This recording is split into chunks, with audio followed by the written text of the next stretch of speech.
வணக்கம் நண்பர்களே. Big Boss season 8ல இன்னைக்கான 2வது ப்ரோமோ வந்திருக்கு. 2வது ப்ரோமோல ராணவுக்கு அடிபட்டத பத்தி கேட்கிறாரு நம்ம விஜய் சேதுபதி அவர்கள். அது குறிப்பா பார்த்துட்டீங்கன்னா, "ராணவ் உங்களுக்கு அடிபட்டப்ப, இவன் உண்மையாலுமே அடிபடல. இவன் நடிக்கிறான் அப்படின்னு சொன்னதெல்லாம் யார் யாரு? அப்படியே எழுப்பிவிடு" அப்படிங்கிறாப்புல சொல்றாங்க.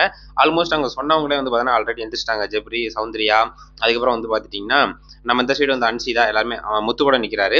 எந்திரிச்சதுக்கு அப்புறம் விஷால் கூட எந்திரிச்சு நிக்கிறாரு. எல்லாமே எந்திரிச்சு நிக்கிறாங்க. விசாரணை நடந்துகிட்டு இருக்கு. விசாரணை நடக்கும்போது சௌந்தர்யாட்ட கேட்கும்போது என்ன அப்படின்னா, ஒருவேளை நான் இவன் இந்த மாதிரி கல்லை எடுத்துட்டு போயிட்டு நடிக்கிறாப்புல நடிச்சுட்டு கல் எடுத்துட்டு ஓடிடுவானோ, அவன் வெளியில தெரியணுங்கிறதுக்கோசரம் அந்த மாதிரிலாம் பண்ணுவான், அதனால தான் நாங்கள் நடிக்கிறாங்க அப்படின்னு சொன்னோம் அப்படிங்கிறாப்புல சொல்றாங்க.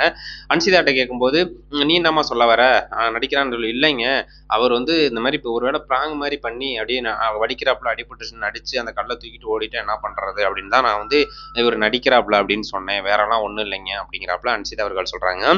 இந்த சைடு பார்த்தீங்கன்னா அப்புறம் விஜய் சேதுபதியே பதில் கொடுக்குறாரு. அதாவது ஒருவேளை உண்மையாக அடிபட்டிருந்தா ஓகே, இல்லைன்னா இந்த மாதிரி கேவலமா நடிக்கிறான் அப்படின்னு சொன்னியேம்மா அப்படிங்கிறாப்புல கேள்வியெல்லாம் எழுப்பிட்டு இருக்காங்க. முத்து நிற்கிறதுக்கு ரீசன் என்ன அப்படின்னு பார்த்தோம்னா, அவர் அந்த டைம்ல பெரிய அளவில் பார்த்தீங்கன்னா பதில் கொடுக்காம தான் இருந்தாரு. அதனால அவரையும் நிப்பாட்டி வச்சிருக்காங்க.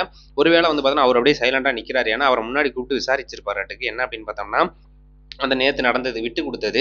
ஸோ அதுக்காக பார்த்தீங்கன்னா முத்துக்குமாரையும் பார்த்தீங்கன்னா இன்னைக்கு வச்சு செஞ்சிருக்காரு. ஆக மொத்தம் பார்த்துட்டிங்கன்னா இந்த 2 சம்பவம் தான் இன்னைக்கு தரமாக இருக்க போகுது. ஃபுல்லாக அதை பற்றி தான் விசாரிக்க போகிறாரு. அந்த விசாரணை முடியறதுக்குள்ளே இன்னைக்கான எபிசோடே முடிஞ்சிடும். அதுவும் டைமிங் 1.5 மணி நேரம் 2 மணி நேரம் போனால் கூட வாய்ப்புகள் இருக்குது, போகிறதுக்கும் வாய்ப்புகள் இருக்குது. வெயிட் பண்ணி பார்ப்போம். நேற்று முத்து செஞ்சது கண்டிப்பாக முத்து மேலே தான் தவறு இருக்குது, விட்டு கொடுத்துருக்க கூடாது அப்படிங்கிறப்படி சொல்கிறாங்க. அதேமாதிரி ராணுவுக்கு அடிப்பட்ட டைமில் பார்த்துட்டிங்கன்னா இவங்களாம் நடிக்கிறாங்க அப்படின்னு சொன்னதும் தவறு அப்படிங்கிறப்பல சொன்னாலும், இன்னொரு சைடு ராணுவ அவர்கள் படுக்கும்போது இப்படி படுக்கிறாரு, அடிப்பட்ட கை சைடு திரும்பி படுத்துட்டு இருக்காரு. அது ஃபுல்லாக பார்த்தீங்கன்னா அன்சீன் பிக்சராக வந்துகிட்டு இருக்கு. அதை பற்றி யாருமே கேள்வி கேட்க மாட்டேங்கிறாங்களே, கொஞ்சம் அதையும் பாருங்க விஜய் சேதுபதி சார் அப்படின்னு சொல்லிட்டு நிறைய மீம்ஸ் எல்லாம் இப்போ சோசியல் மீடியாவில் வந்துட்டு இருக்கு. உண்மையாலுமே ராணுவுக்கு அடிபட்டு இருந்தால் அந்த சைடு படுக்க மாட்டாங்கல்ல, அது எப்படி அந்த சைடு அழுத்தி பிடிச்சி படுக்கிறாரு அப்படிங்கிற அப்படியும் கேள்வி எழுப்பிட்டு இருக்காங்க நெட்டிசன்கள் நிறைய பேர். ஸோ அதை தான் நம்மளும் கேட்குறோம். அது என்ன அப்படின்னு சொல்லிட்டு அந்த படுக்கிறத மட்டும் கொஞ்சம் நாளைக்கு விலாவரியாக கேட்டுவிட்டா நல்லாயிருக்கும்.